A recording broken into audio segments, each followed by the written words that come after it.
제가 이곳 그 시애틀에 온 지가 벌써 7개월이 되었습니다. 시간이 참 빨리 가는데요. 아주 좋은 시간들. 한 15년 만에 미국에 유학이 2007년 1월 달에 왔으니까요. 달라스 폴트월 텍사스예요. 한 15년 동안에 처음으로 휴가다운 휴가 안식년을 보내고 있는 것 같습니다. 저와 저희 가족과 시애틀 예수한교회를 위해서 기도해 주셔서 감사를 드리고요. 늘 만날 때마다 염려해 주시고 격려 위로해 주시고 그렇게 해서 감사를 드립니다. 램을 통해서 진행 중에 있는데 절차가 빨리빨리 진행이 안 되고 더디게 가고 있고 그래서 그렇지만 그 더디게 가는 가운데서도 하나님께서 일하고 계시는 시간 속에서 일하시는 하나님을 믿습니다. 더디면 더딘 대로 이유가 있겠죠. 그죠? 우리 김영수 목사님께서 저보고 오늘 설교를 해달라고 말씀하시면서 목사님 뭐 시간은 얼마나 많이 써도 상관없으니까 설교해달라고 하셔서 준비하다 보니까 좀 많아졌습니다. 각오를 좀 하시기를 바라겠고요. 로마서 1장 11절부터 12절 하나님의 말씀 로마서 1장 11절부터 12절입니다. 찾으셨으면 제가 함께 읽어보겠습니다. 내가 너희 보기를 간절히 원하는 것은 어떤 신령한 은사를 너희에게 나누어 줘 너희를 견고하게 하려 함이니 이는 곧 내가 너희 가운데서 너희와 나의 믿음으로 말미암아 피차 안위함을 얻으려 함이라. 아멘. 2011년 7월, 그러니까 11년쯤 된 것 같네요. 거의 11년 됐는데요. 우리 김영수 목사님께서 세크라멘토 캘리포니아에서 텍사스 달라스로 이사를 오셨습니다. 그리고 그해 7월 10일 날 김 목사님 가정, 저희 가정, 그리고 저희 사촌 동생 가정 이 세 가족이 김영수 목사님 아파트에서 세워지는 교회 첫 예배를 드렸고요. 그렇게 저와 김영수 목사님 공동 목회가 시작됐습니다. 조금 있다가 지금은 달라스 나눔교회를 섬기고 계시는 이중재 목사님, 또 서울 삼성교회를 섬기고 계시는 김재영 목사님, 이렇게 네 분의 목사님들이 함께 동력 목회를 하기 시작했습니다. 예배사역은 우리 김영수 목사님께서 맡으셨는데요. 여러분 아시다시피 찬양과 기도와 예배에 대해서 은혜롭게 사역을 맡으시는 김영수 목사님, 또 선교 사역은 그때 선교 석사 과정을 마치신 우리 이중재 목사님, 또 성경 공부는 달라스에 가면 유성교회라고 침례교회 중에서 가장 큰 교회가 있는데 성경 공부만 열었다 하면은 꽉꽉 성도들이 모이는 그런 강의를 하셨던 김재영 목사님, 그리고 저는 행정을 맡았습니다. 저는 이 신학교 가기 전에 기업 경영 컨설팅을 했었는데요. 그래 행정을 맡았어요. 자타가 공인하는 최고의 멤버들이 세워지는 교회로 모였습니다. 얼마나 저희가 기대를 했겠습니까? 그죠? 주위에서도 저 교회는 저런 분들이 다 모였네. 네 분의 목사님이 돌아가면서 이제 설교를 하고요. 그랬었죠. 처음 시작을 어떻게 했냐면요. 우리 네 가정 다 잡을 버리자. 하나님이 이제 우리를 먹이실 테니까 잡을 버리자 하고 있던 잡까지 다 이렇게 직장까지 다 내려놓고 교회를 섬겼습니다. H마트가 달라스에도 있는데요. H마트 또 한인마트들을 주위로 가서 전단지도 나누고 설교 CD도 돌리고 막 그렇게 좀 열심을 냈었습니다. 그런데 성도님들이 안 오시는 거예요.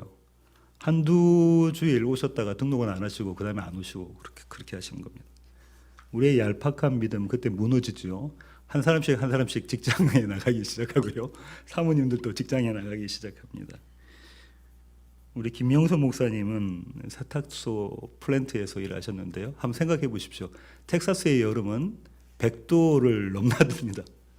거기에 그러니까 에어컨이 공장에는 가동이 안 돼요. 왜냐하면 가동하는 게 의미가 없어서 선풍기를 틀어놓고 물을 쏩니다.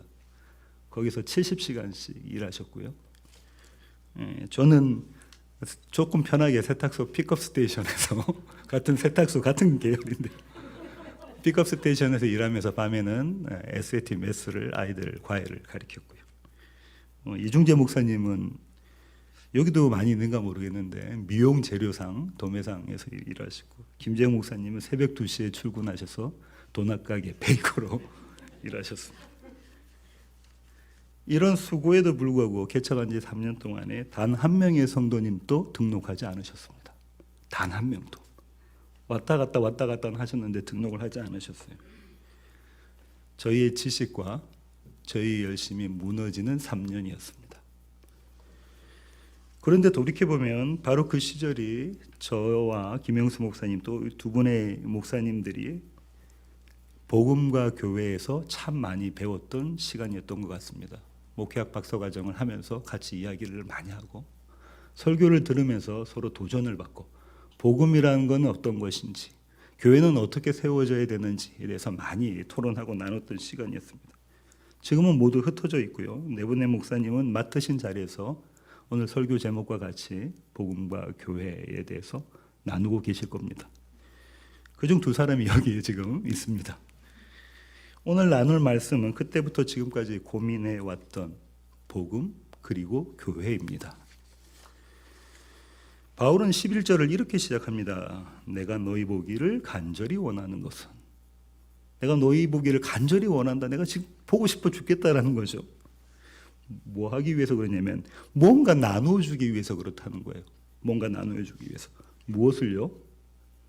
어떤 신령한 은사를. 어떤 신령한 은사를 나눠주기 위해서 내가 너희 보기를 간절히 원한다라고 바울이 이야기하고 있는데요. 한국 개역개정에서는 이게 신령한이라고 번역돼서 좀 그 오해의 소지가 있는데, 왜 우리 신령한 하면 그 뉘앙스가 있잖아요, 그죠? 영어 번역은 스피리추얼이라고요. 이제 정확히 번역하자면 영적인 이렇게 해석해야 됩니다. 영적인 은사. 은사는 영어 성경은 기프트라고 되어 있지만 헬러 성경에서는 이게 카리스마입니다. 여러분 잘 아시죠? 카리스마, 그게 은사예요. 값을 치를 수 없는 선물, 갚을 수 없는 선물이 카리스마, 은사입니다. 그 이유는요, 그 선물이 너무 소중해서 그렇죠. 너무 값이 있으니까, 너무 값어치가 비싼 거니까 값을 치를 수 없다. 또 한 가지 이유는요, 선물을 받는 사람이 갚을 능력이 그 사람에게는 없다는 거예요. 너무 소중한 건데 그 선물 받는 사람이 갚을 능력이 없다. 이것이 은사입니다. 은사. 그런데요, 이 신령한 은사가, 다시 말하면 이 값없는 선물이 과연 무엇인가? 15절 보시면 바울은 이렇게 이야기합니다. 로마서 1장 15절 한번 보실까요? 함께 읽어보겠습니다. 그러므로 나는 할 수 있는 대로 로마에 있는 너희에게도 복음 전하기를 원하노라. 뭐가 은사라는 거죠? 무엇이 영적인 은사라고 합니까? 복음. 내가 이 복음을 너에게 전하기를 원한다. 이 복음을 나누기를 원한다. 내가 너희를 보고 싶다. 바울이 지금 이 얘기하고 있는 거죠. 복음은 한자어잖아요. 복된 소식이라는 거죠. 영어로는 가스펠이라고 하고요. 헬라어로는 유앙겔리온이라고 합니다. 복음은 어떤 거냐면요. 이제 두 나라가 전쟁이 일어났어요. 근데 이제 전쟁이 일어나서 승전부를 알리는 전령 또는 승전했다는 소식, 우리가 싸움에서 전쟁에서 이겼다라는 소식이 복음인 거예요. 한번 이렇게 생각해 볼게요. 당시 사회에서는 당시 시대에서는 두 나라가 전쟁에서 지면 어떻게 되냐면 진 나라가 이긴 나라의 속국이 되는 거죠. 식민지가 됩니다. 종살이를 해야 되는 거죠. 근데 지금 이제 전쟁에 나갔어요. 남편들을 보내고 아들들도 보내고 다 전쟁이 났는데 그 전쟁에서 우리가 이겼다라는 거예요. 우리가 이제는 종이 안 된다, 노예가 안 된다, 우리가 이겼다. 그냥 기쁘다, 단지 기쁘다라고 표현하기에는 너무 큰 것이 유앙겔리온입니다. 유앙겔리온. 복음이 얼마나 기쁘고 감격할 만한 소식인지를 보여주는 단어가 이겁니다. 그런데요, 이 유앙겔리온, 헬러 유앙겔리온은 복음의 그릇이에요. 이 정도로 기쁘고 감격스러운 것이다라는 그릇만 이야기하고 있는 거고요. 그릇이 있다면 무엇이 있어야 됩니까? 내용물이 있어야 되겠죠. 그 그릇에 담긴. 그 내용물이 무언가 하면요, 마태복음 3장 1절부터 2절 한번 보시겠습니다. 마태복음 3장 1절로 2절 함께 읽으시겠습니다. 그때에 침례 요한이 이르러 유대 광야에서 전파하여 말하되 회개하라 천국이 가까이 왔느니라 하였으니. 이게 복음이에요. 뭐가 왔다고요? 천국이 왔다. 이게 복음이라는 거예요. 아까 말씀드렸던 건 복음의 그릇이라면, 너무 기쁜 소식이 복음의 그릇이라면 복음은 뭐라고요? 천국이 왔다라는 거예요. 천국이 왔다. 이 에피소드 여러분 잘 아실 겁니다. 근데 이 에피소드에 좀 뜻밖의 의아한 사건이 발생하는데요. 마태복음 3장 7절 한번 보실까요? 함께 읽어보겠습니다. 요한이 많은 바리새인들과 사두개인들의 침례를 베푸는 대로 오는 것을 보고 이르되 독사의 자식들아 누가 너희를 가르쳐 임박한 진노를 피하러 하더냐. 지금 침례 요한한테 요단강으로 누가 왔다는 거죠? 바리새인과 서기관들이 왔다는 겁니다. 대단한 바리새인과 서기관들입니다. 그죠? 사두개인들. 바리새인들은 그 당시 유대 사람들에게 대단한 존경을 받던 사람들이에요. 그런 사람들이 지금 침례 요한에게 왔다는 겁니다. 침례 요한은 옷도 남루하게 먹는 것도 시원치 않습니다. 그렇죠? 지금 보기에는 메뚜기가 석청 먹었으니까 옷도 시원치 않게 입고 광야에서 사는 집도 없는 그런 사람한테 대단한 지도자 계층에 있던 바리새인과 사두개인들이 와서 침례, 이게 무슨 침례냐면 죄사함을 받는 침례인데 그 죄사함 받는 침례를 받는다는, 좀 이상하지 않습니까? 유대인들에게 이 천국은 하나님의 나라와 동격입니다. 천국 하면 그냥 죽어서 가는 것으로 그치는 게 아니라 하나님 나라가 곧 천국인데요. 천국이 왔다라는 침례 요한의 그 선포는 곧 하나님의 나라가 왔다라는 거예요. 하나님의 나라가 왔다.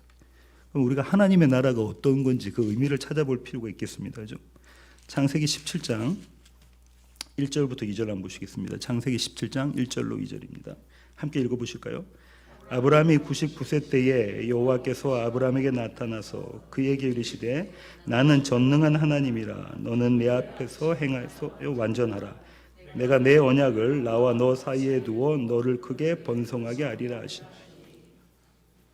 아브라함이 하나님의 약속을 믿지 못하고 인간의 방법으로 아들을 갖습니다. 이스마엘.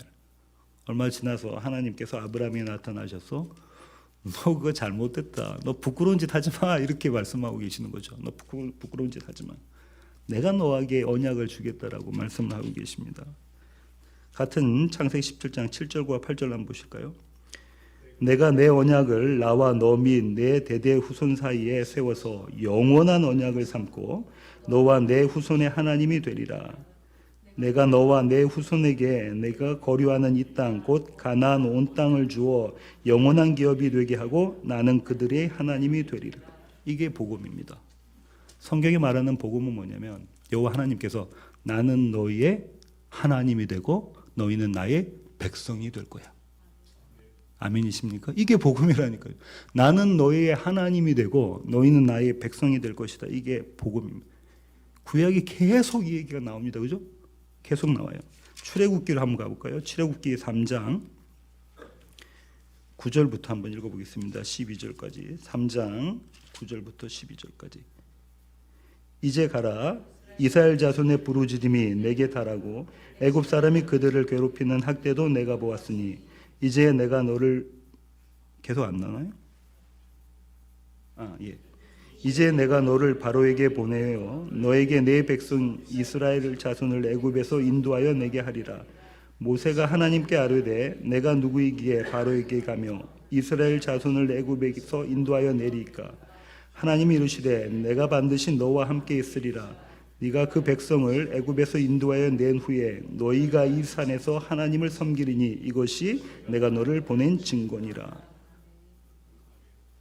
너희 울부짖음을 내가 들었다.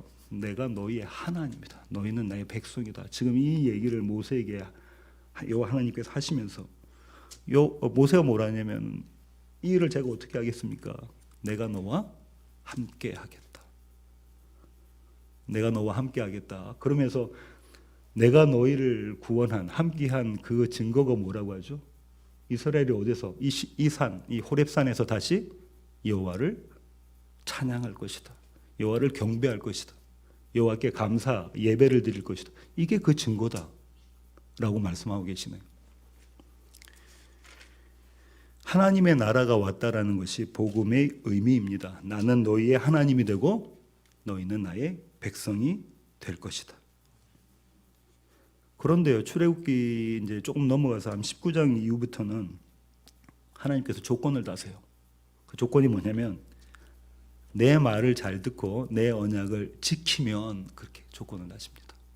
내 말을 잘 듣고 내 언약을 지키면, 하나님의 말씀을 잘 듣고 하나님의 언약을 지키면 너희는 나의 백성이 되고 나는 너희의 하나님이 될 것이다라고 말씀을 하세요.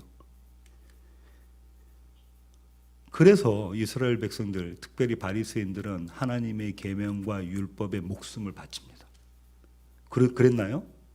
예, 그래서 그 조건절이 있기 때문에 이스라엘 백성들이 하나님의 율법과 계명을 지키는 데 목숨을 바친다고요. 그러면 이 바리새인들과 사두개인들이 침례 요한에게 와서 천국이 왔다, 하나님의 나라가 왔다라고 침례 요한이 선포하자 이제 그 나라가 왔다 해서 그들이 가서 그 침례 요한에게 죄사함의 침례를 받게 되는 겁니다. 말라기 이후에 400년 동안 이스라엘에는 말씀이 없었죠. 400년 동안 암흑시대라고 하는데 말씀이 없었는데 이제 구약의 마지막, 그리고 신약을 여는 그 선지자 침례 요한이 이 말씀을 전한 거예요. 천국이 왔다. 그러니까 그들이 이제 침례를 받으러 그 요단강으로 내려간 거죠. 그런 모욕을 감수하면서도 하나님 나라와 천국이 왔다라는 것이 그들에게는 간절한 복음이었습니다. 요한계시록을 생각하면 이런 거예요. 이제 우리는 로마 제국의 압제로부터 벗어나게 되었다. 메시아가 왔다는 거잖아요. 그래서 침례 요한 보고 당신이 메시아입니까? 라고 물어보고 그러지 않습니까? 이제 우리가 저들의 다스림으로부터, 통치로부터 벗어나서 하나님이 우리를 다스리시는 시온의 영광, 그걸 우리가 회복하게 될 것이다. 다윗과 솔로몬의 영광을 우리가 회복하게 될 것이다. 이렇게 생각했던 거죠. 그런데요, 오늘 바울이 로마서에서 전하는 복음은 이들이 생각했던 복음과 그 결이 한참 다릅니다. 바울은 이 복음 앞에 수식어를 닫는데요. 다시 로마서로 가보실까요? 로마서 1장 1절 함께 읽으시겠습니다. 예수 그리스도의 종 바울은 사도로 부르심을 받아 하나님의 복음을 위하여 택정함을 입었으니. 누구의 복음요? 하나님의 복음. 좀 내려오셔가지고 9절 한번 보실까요? 내가 그의 아들의 복음 안에서 내 심령으로 섬기는 하나님이 나의 증인이 되시거니와 항상 내 기도에 쉬지 않고 너희를 말하며. 로마서 1장 1절에 바울이 이 복음을 하나님의 복음이라고 이야기하고 1장 9절에는 뭐라고 하죠? 그의 아들의 복음. 다시 말하면 예수 그리스도의 복음이라는 거예요. 그러니까 서기관과 바리새인들과 사두개인들이 생각했던 그 복음이 아니라 예수 그리스도의 복음이다라고 이야기하고 있는 겁니다. 그래서 마가는 이렇게 자기 복음서를 이렇게 시작하는데요. 마가복음 1장 1절 한번 가보겠습니다. 마가복음 1장 1절. 하나님의 아들 예수 그리스도의 복음의 시작이라. 하나님의 아들 예수 그리스도의 복음의 시작이라는 거예요. 복음이 성경에 말하는 복음은 다른 복음이 아니라 예수 그리스도의 복음이라는 거죠. 예수 그리스도의 복음. 14절 한번 보실까요? 마가복음 1장 14절. 요한이 잡힌 후 예수께서 갈릴리에 오셔서 하나님의 복음을 전파하여. 그 예수 그리스도의 복음이 뭐라는 거예요? 하나님의 복음이라고 주님이 말씀하고 계시네요. 15절. 이르시되 때가 찼고, 카이로스의 때가 찬 겁니다. 때가 찼고 하나님의 나라가 가까이 왔으니 회개하고 복음을 믿으라 하시다. 하나님의 나라가 가까이 왔으니 회개하고 복음을 믿어라. 하나님의 때가, 카이로스의 때가 왔다는 거죠. 그러니까 그 복음을 믿으라고 합니다. 마태는 어떻게 전했냐면요. 마태복음 4장 17절 가보실까요? 마태복음 4장 17절 함께 읽겠습니다. 이때부터 예수께서 비로소 전파하여 이르시되 회개하라 천국이 가까이 왔느니라 하시더라. 김영수 목사님 얼마 전에 설교하셨던 것처럼 마태와 마가가 조금 표현이 다른데 천국과 하나님 나라가 동격이라고 말씀을 드렸다고 하죠. 그렇게 말씀하고 계시죠. 회개하라 천국이 가까이 왔다. 정리해 보면 이런 겁니다. 하나님 나라는 예수 그리스도를 통해서 세워지는 나라라는 거예요. 하나님의 나라는 다른 누구도 아닌 예수 그리스도를 통해서 세워지는 나라. 그래서 바울은 로마서 처음에 이렇게 이야기합니다. 1장 2절부터 4절 한번 보시겠습니다. 이 복음은 함께 읽으시겠습니다. 이 복음은 하나님이 선지자들을 통하여 그의 아들에 관하여 성경에 미리 약속하신 것이라. 그의 아들에 관하여 말하면 육신으로는 다윗의 혈통에서 나셨고 성결의 영으로는 죽은 자들 가운데서 부활하사 능력으로 하나님의 아들로 선포되셨으니 곧 우리 주 예수 그리스도시다. 바울이 로마 교회에 편지를 하면서 아주 가장 중요한 걸 이야기하고 있는데 이게 뭐냐면 예수 그리스도의 신성과 예수 그리스도의 인성에 관한 겁니다. 그죠? 이게 왜 중요하냐면 다음에 기회가 되면 말씀을 드릴 텐데 성도와 그리스도의 연합 때문에 그렇습니다. 성도의 그리스도의 연합 때문에. 1장 6절에서는 그날의 백성이 누구라고 설명하고 있는데요. 1장 6절 보겠습니다. 너희도 그들 중에서 예수 그리스도의 것으로 부르심을 받은 자니라. 하나님께 부름받은 자들은 예수 그리스도의 것이라고 바울이 이야기하고 있습니다. 예수 그리스도의 것, 이것이 예수 그리스도의 연합에 대한 이야기입니다. 이제 그 나라가 왔어요. 이제 그 나라가 왔는데 침례 요한부터 예수님께서 뭐라고 하시냐면 회개하라라고 하시잖아요. 회개하라. 이제 그 나라가 너희 앞에 왔으니 너희가 무엇하라? 회개하라. 우리는 회개를 어떻게 생각하냐면요. 이런 기도 어릴 때 제가 많이 들었는데요. 대표 기도 하시는 분들이 기하십니다. 하나님, 우리가 알고도 짓고 모르고도 짓는 죄 다 용서해 주십시오. 한 주간 동안 우리가 알고 짓고 모르고 짓는 죄 다 용서해 주십시오. 본인이 모르는 죄 용서해 달라고 이렇게 기도하고 있는 거죠. 성경적인 의미의 회개는 어떤 거냐면 가던 길을 턴해서 돌아서서 뒤로 돌아가는 겁니다. 그게 회개예요. 그냥 립 서비스가 회개가 아니에요. 내가 지금 이렇게 가고 있다가 뒤로 돌아서 반대 방향으로 가는 그것이 회개입니다. 성경이 말하는 회개예요. 그 구약에서 보시면 계속 내 백성아 회개하라 돌아오라 하지. 그게 회개라는 거예요.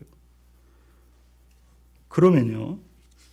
가던 길이 어딘가가 중요하잖아요. 가던 길이 뭐 어떤 거냐면 또 어떤 나라냐면 세상의 나라입니다.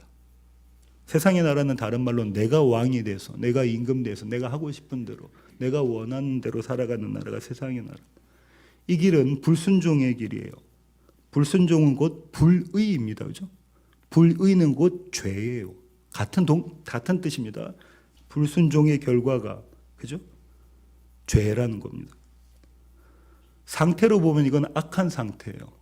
하나님이 보시기에 좋지 않은 상태. 히브리어는 로토브입니다.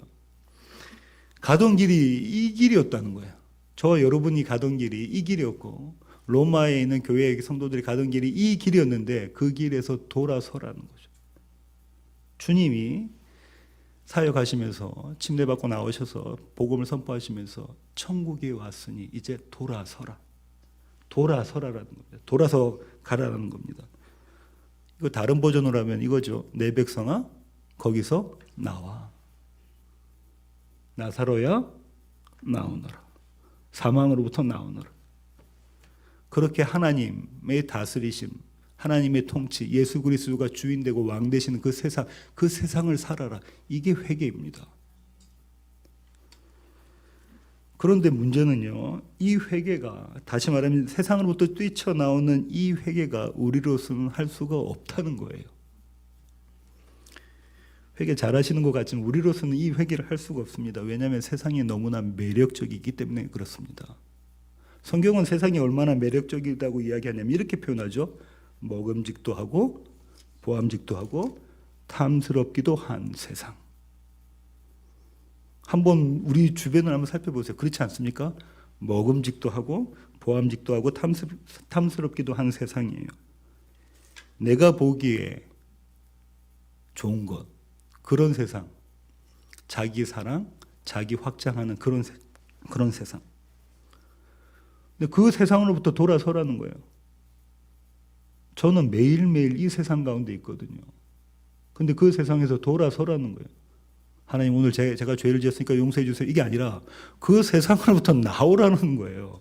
그 세상으로부터 너희가 사는 세상은 그 세상이 아니야. 살아야 되는 세상. 그 세상으로부터 나오라는데 이게 제 뜻대로 되지가 않습니다. 세상이 너무 매력적이에요. 그러면 예수 그리스도가 전하신 복음, 바울이 지금 소개하고 있는 복음이 그림의 떡인가요? 우리가 할 수 없다면 이게 그림의 떡입니까? 아닙니다. 왜냐면요, 이 복음은 그리스도 예수의 복음이기 때문에 그렇습니다. 그리스도 예수의 복음. 복음을 복음되게 하기 위해서 하나님이 직접 이 세상에 오셨다라는 거예요. 복음이 복음되게 하기 위해서 그분이 이 세상에 내려오셨다는 겁니다. 우리와 같은 모습으로. 그래서 그게 복음이 됩니다. 마태복음 1장 21절부터 23절 보시겠습니다. 마태복음 1장 21절부터 함께 읽으시겠습니다. 아들을 낳으리니 이름을 예수라 하라. 이는 그가 자기 백성을 그들의 죄에서 구원할 자이심이라 하니라. 이 모든 일이 된 것은 주께서 선지자로 하신 말씀을 이루려 하심이니 이르시되 보라 처녀가 잉태하여 아들을 낳을 것이요 그의 이름을 임마누엘이라 하리라 하셨으니 이를 번역한즉 하나님이 우리와 함께 계시다 함이라. 아멘. 예수가 올 것이다라고 하고요. 처녀가 잉태해서 아들을 낳는다. 지금 누가복음 수요일날 김 목사님이 누가복음 강해 시리즈에서 우리가 지금 이거 배우고 있습니다. 그죠? 처녀는 곧 교회입니다. 저와 여러분. 교회가 잉태해서 아들을 낳는다. 도대체가 우리는 원하지 않고 세상도 도대체가 흉보고 있는 그 예수 그리스도를 우리가 잉태한다라는 거예요. 그분이 오셔서 성령으로 그분이 오셔서 그걸 뭐라고 하냐면 임마누엘이라고 한다는 겁니다. 하나님이 우리와 함께 계신다. 복음이 복음되게 하신다. 임마누엘이 어마어마한 은혜입니다. 그죠? 우리를 대신하시고 우리를 대표하셔서 예수님이 십자가에 달려 죽으셨습니다. 우리를 살려내시기 위해서 예수님의 아버지신 성부 하나님께서 그 아들을 무덤으로부터 불러내셨습니다. 우리를 살리시기 위해서. 이를 통해 주님은 우리의 지혜와 의와 거룩함과 구원이 되십니다. 믿으시나요? 고린도전서 1장 30절입니다. 고린도전서 1장 30절 함께 읽으시겠습니다. 너희는 하나님으로부터 나서 그리스도 예수 안에 있고 예수는 하나님으로부터 나와서 우리에게 지혜와 의로움과 거룩함과 구원함이 되셨으니. 여기도 그리스도와의 연합, 하나됨, 예수 안에 대한 얘기가 있거든요. 다음에 기회가 되면 한번 나누도록 하겠습니다. 그런데 그럼 이 연합이 어떻게 가능할까? 그리고 어떻게 지금 말씀하셨던 것처럼 이런 일들이 복음이 우리 가운데 일어날까? 예수 그리스도의 십자가와 빈무덤 그리고 사망과 부활에 우리가 동참했기 때문에 그런데요. 바울은 이렇게 이야기합니다. 로마서 6장 5절 보실까요? 로마서 6장 5절.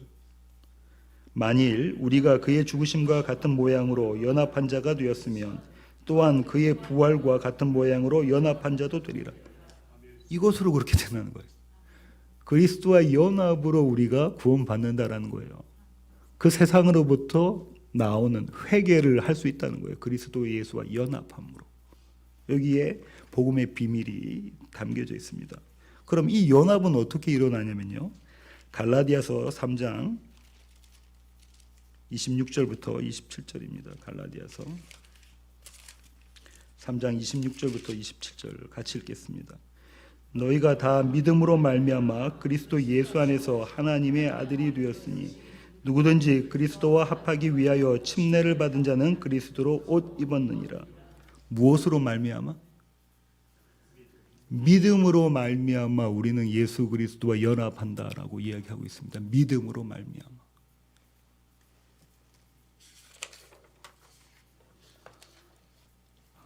연합에 대한 그리스도 연합은 여기까지만 하고요. 바울은 이 신령한 은사 곧 복음을 나눠주는 목적을 뭐라고 하고 있죠? 너희를 경고하게 하려고.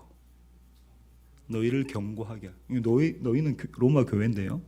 로마 교회를 경고하게 하려고 내가 너희한테 복음을 전하고 싶다. 내가 이 일 때문에 가슴이 뛰고 너무너무 너희에게 가고 싶다. 이 얘기 지금 하고 있는 거예요. 너희를 경고하게 하려. 너희를 경고하게 하려고. 그러면 견고한 믿음이라는 것은 그 출발점이 어디냐면 복음을 바르게 아는 것입니다. 복음을 바르게 아는 것으로부터 출발해야 되는 거예요. 복음을 바르게 아는 것. 복음을 잘못 알고 있으면 바른 믿음을 가질 수 있을까요? 아니요. 그럴 수 없습니다. 그래서 바울은 로마 교회의 성도들에게 로마서라는 편지를 보내는 거예요. 복음은 이런 거야 하고 로마 교회에 편지를 보내죠. 그러면 여기서 제가 여러분에게 질문을 드릴게요. 우리가, 저와 여러분이 복음을 바르게 이해하는 것만으로 믿음이 견고해집니까? 바르게 이해하고만 있으면 믿음이 견고해지나요? 이 질문에 대한 대답을 다음 구절에서 살펴보려고 하는데요. 마태복음 4장 23절입니다. 마태복음 4장 23절. 함께 읽어보실까요? 예수께서 온 갈릴리에 두루 다니사 그들의 회당에서 가르치시며 천국 복음을 전파하시며 백성 중에 모든 병과 모든 약한 것을 고치시니. 동사가 3개가 나옵니다. 그죠? 뭔가요? 가르치다, 전파하다, 고치다. 동사가 3개가 나오는데 이게 다 이제 분사예요. 그러다 보니까는 신학자들은 어떻게 이야기하냐면 예수님의 3중 사역이라고 이야기합니다. 교육, 전도, 신유. 이것이 예수님의 3대 사역이다. 저는 그렇게 생각하지 않아요. 저는 어떻게 생각하냐면요. 가운데 중심에 있는 천국 복음을 전파하다. 이게 중심입니다. 예수 그리스도가 하고 싶은 것은 천국 복음을 전하시는 거예요. 하나님 나라가 왔다. 회개해라. 그 좌우에 날개가 있는데 그 좌우의 날개가 뭐냐면 가르치시고 치료하시는 겁니다. 가르치신다는 건 복음을 바르게 알려주신다는 거예요. 너희가 알고 있었던 구약의 그것 이 내용이야 라고 바르게 알려주시는 것. 치유하신다는 건 뭐죠? 그 복음이 내 복음이 되는 거예요. 내가 그걸 경험하는 거예요. 내가 일어나는 거예요. 그죠? 내가 듣게 되는 거예요. 내가 보게 되는 거고요. 내가 사망 가운데 일어나는 거예요. 이 두 개가 하나가 되는 겁니다. 가르치시며 고치시니. 이게 교회도 일어나야 된다는 거예요. 가르치시며 고치시니까 교회도 일어나야 되는데요. 제가 존 파이퍼 목사님이 로마서, 지금 제가 로마서를 공부하고 있거든요. 로마서 강의 3권에 이런 말씀이 있어요. 제가 한번 읽어볼게요. 차이는 이런 것입니다. 우리가 어느 날 저녁에 식탁에 앉아 식사를 기다리며 뉴스를 듣고 있다고 합시다.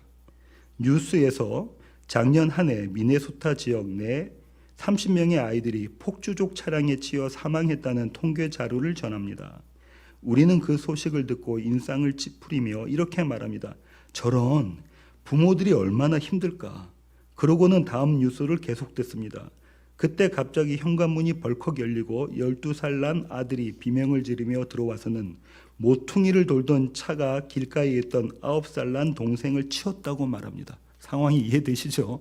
뉴스에서 듣다가 이제 본인이 직접 경험을 하게 되는 겁니다. 뉴스에서 들은 사건 소식도 실제였습니다. 거짓말이 아니라는 거예요. 우리도 그것을 의심하지 않았습니다. 충분한 증거가 있었습니다. 분명 증명될 수 있었습니다. 하지만 지금 들은 소식은 우리의 존재의 근원으로 파고 들어옵니다. 그 소식은 우리를 뒤흔듭니다. 우리 안에 있는 모든 것이 사고를 당한 아이가 내 아들이라는 현실을 일깨웁니다. 우리의 실존을 건드립니다. 그 사건은 우리 삶을 송두리째 바꿀 것입니다. 우리 마음은 산산이 부서질 것입니다. 한 번도 건드려 본 적 없는 깊은 내면이 산산조각 날 것입니다. 저는 이 4가지 사실들을 읽으면서 그리스도가 죽은 자 가운데서 살아나셨고 그리스도는 다시 죽지 않으실 것이고 나는 그리스도와 함께 죽었고 나는 그리스도와 영원히 살기 위해 그분처럼 다시 살아날 것이다.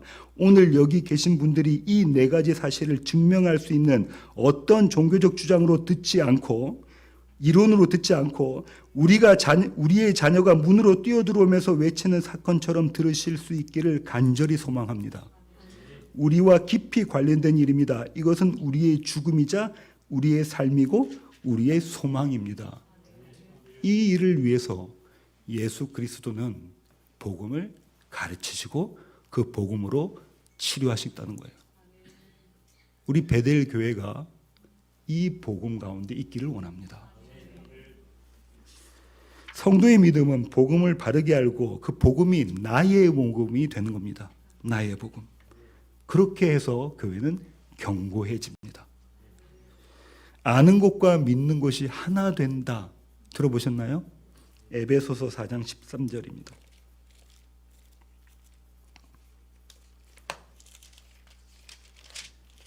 에베소서 4장 13절 함께 읽어보시겠습니다. 우리가 다 하나님의 아들을 믿는 것과 아는 일에 하나가 되어 온전한 사람을 이루어 그리스도의 장성한 분량이 충만한 데까지 이르리니. 이 말이 아는 것, 머리로 아는 것, 복음을 제대로 바르게 이해하고 믿는 것, 믿는 것은 경험해야 믿는 겁니다. 타이레놀 좋대요. 타이레놀이 좋대요, 두통에. 그거 갖고는 안 돼요. 먹어보고 내 두통을 씻어간 걸 경험하는 거잖아요. 그죠? 바울이 뭐라고 하냐면 이 아는 것과 믿는 것에 하나가 되어 뭘 이루라고 하냐면 온전한 사람을 이루라. 온전한 사람을 이루라고 해요. 이 온전한 사람이라는 헬러 단어는 어떤 거냐면요. 하나님이 온전하신 것처럼 너희도 온전하라 할 때 그 온전이에요. 그러니까 얄팍하게 어떻게 우리가 닮아가는 그게 아니라 하나님의 온전하심처럼 온전해주는 방법이 뭐라고요?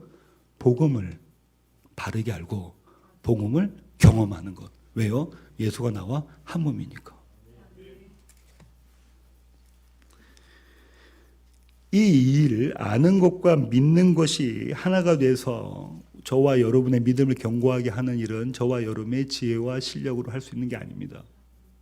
성령이 오시면 성령으로 할 수 있는 거죠. 그래서 이건 뭐라고 했냐면 아까 처음에 바울이 영적인 은사, 선물로 성령에 의해서 주어지는 그 선물이라는 거죠. 성령이 오시면 이 일을 한다라고 말씀하고 계십니다. 오늘 여기까지가 설교 제목이 뭐였어요? 복음 그리고 교회인데 여기까지 복음입니다. 길게 왔죠. 아직도 많을 것 같지만 뒷부분은 좀 짧습니다. 이렇게 11절을 마친 바울은 12절을 이렇게 시작하는데요. 로마서 1장 12절 한번 보시겠습니다. 이는 곧 내가 너희 가운데서 너희와 나의 믿음으로 말미암아 피차 안위함을 얻으려 함이라. 여기서 또 제가 이렇게 좀 이해가 안 되는 표현이 있었는데 뭐냐면요. 바울이 로마 교회 성도들에게 이렇게 말하는 거예요. 너희와 나의 믿음으로 말미암아 피차 안위함을 받는다 그래요. 피차 어떻다는 거? 서로 간에 어떻다는 거예요? 격려받고 위로받고 평안을 누리는. 이 안위에는 평안, 샬롬의 개념이 있거든요. 평안을 누린다는 거예요. 한번 생각해 보십시오. 바울은 최고의 신학자이면서 최고의 사도 아니었나요? 그런 바울이 지금 뭐라고 하냐면 로마 교회의 성도들의 믿음으로 본인이 위안을 받는다는 거예요. 그렇잖아요. 지금 바울이 써놓은 게 그렇게 써놓고 있지 않습니까? 위안 받는다는 거예요. 이 로마 교회는 자기가 개척한 교회도 아닙니다. 그리고 이후에 로마서에 있는 내용들을 보면 문제점들도 있었던 교회예요. 믿음을 세우기 위해서 노력을 했었으니까. 근데 바울이 지금 그들의 믿음을 통해서 나도 위안 받는다는 거예요. 그 일을 위해서 내가 너희에게 가고 싶다는 거예요. 여기에 교회의 비밀이 숨겨져 있습니다. 출애굽기 14장 10절부터 12절 한번 보시겠습니다. 출애굽기 14장 10절부터 12절 같이 읽어보시겠습니다. 바로가 가까이 올 때에 이스라엘 자손이 눈을 들어 본즉 애굽 사람들이 자기들 뒤에 이른지라. 이스라엘 자손이 심히 두려워하여 여호와께 부르짖고 그들이 또 모세에게 이르되 애굽에 매장지가 없어서 당신이 우리를 이끌어내어 이 광야에서 죽게 하느냐? 어찌하여 당신이 우리를 애굽에서 이끌어내어 우리에게 이같이 하느냐? 우리가 애굽에서 당신에게 이른 말이 이것이 아니냐?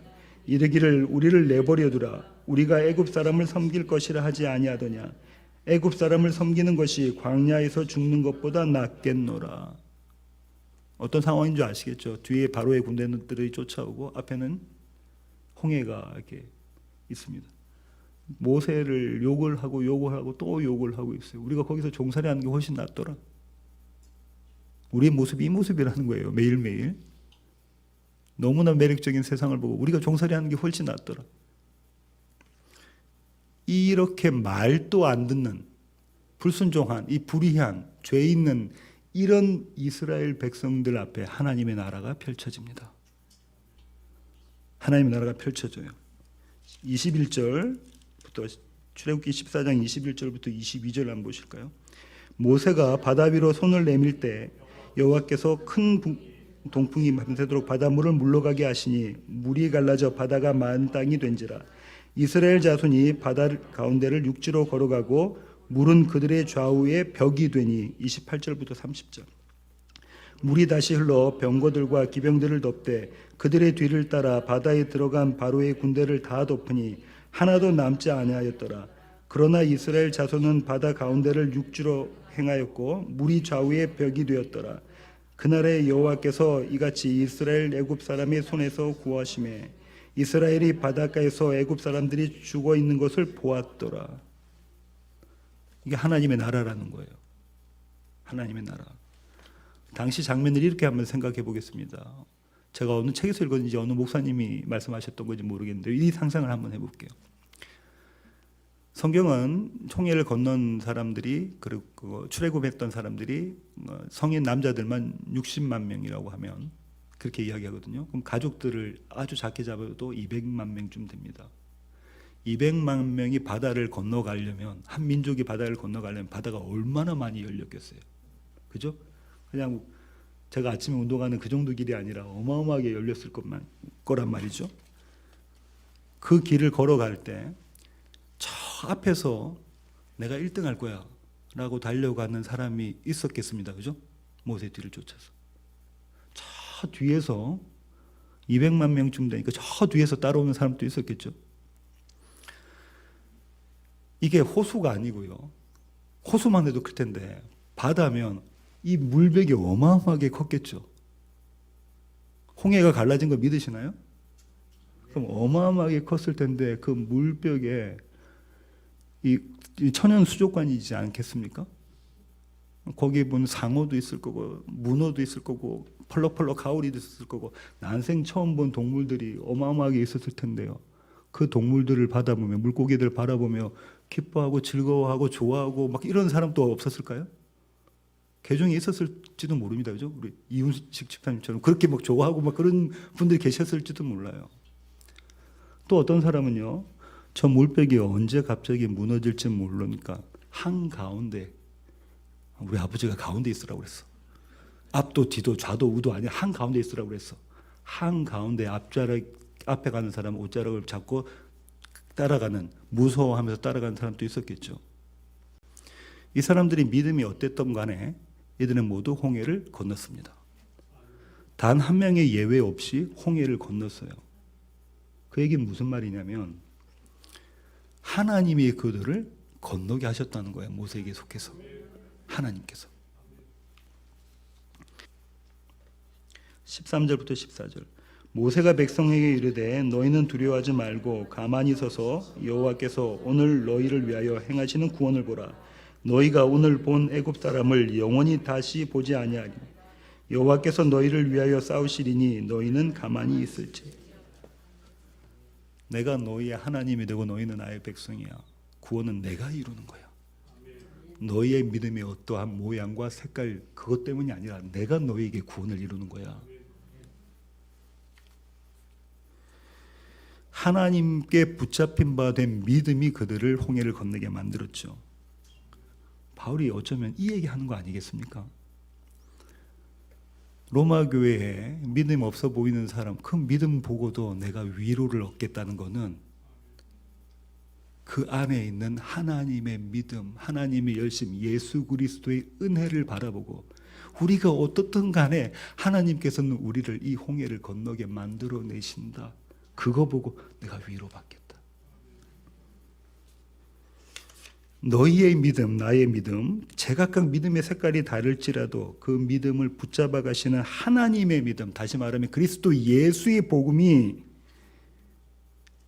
그 우리 가운데 있으니 너 안에도 내 안에도 우리 아까 찬양했던 것처럼 너 안에도 내 안에도 그 예수 그리스도가 있으니 나는 위로받는다.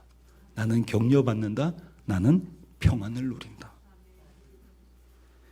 저와 여러분의 믿음의 색깔과 모양은 다양합니다. 그렇죠? 다양합니다. 이렇게 한번 생각해 볼게요. 우리 중에 가는 곳마다 복음을 전하는 형제가 있다고 쳐요. 어느 자리 그냥 앉으면 복음 이야기하고 어느 자리 가서 앉으면 복음 이야기한다고 생각해 봐요. 그 형제를 바라보는 눈이 아이고 또 때와 장소를 가리지 않고 복음을 전하시네. 가 아니라 주님, 그리스도 예수의 복음에 대한 저 열정이 나에게도 있게 하여 주시옵소서. 로 기도하는 사람들이 교회예요. 복음을 풍성히 이해하고 있는 자매를 바라보면서 복음을 너무 잘 알고 있어요. 성경의 구절들 너무 이야기하고 잘 알고 있는 자매를 보고 또 잘난 체하고 있다.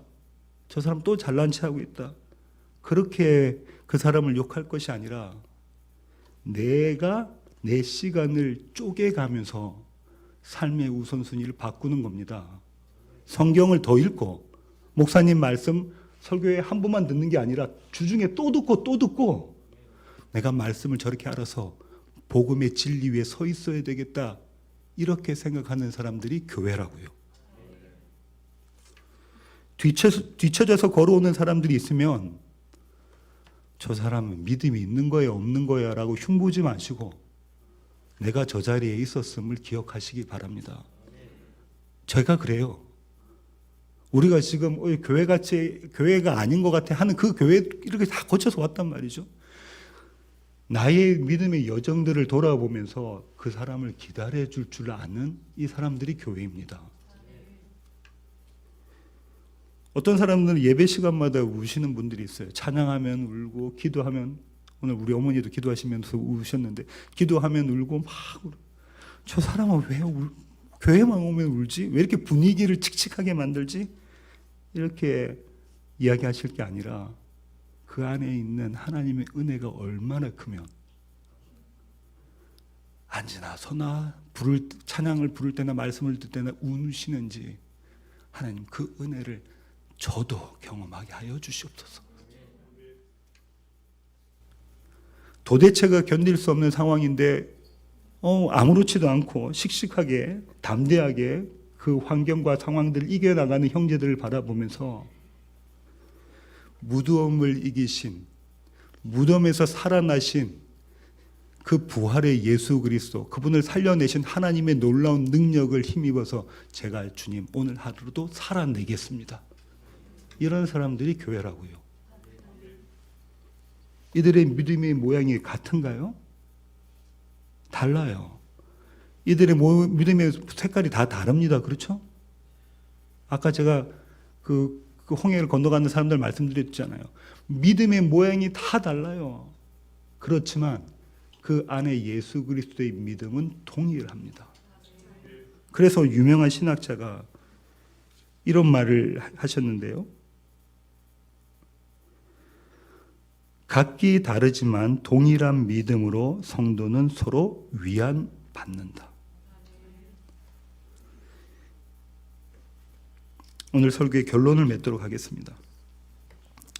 김영수 목사님은 이 복음과 교회를 위해서 5년 전에 이곳으로 오셨습니다. 그리고 여러분과 함께 이렇게 복음을 나누고 계시고 교회를 세워가십니다. 복음과 그리고 교회. 저도 이 복음과 교회를 위해서 지금 이곳에 서 있습니다.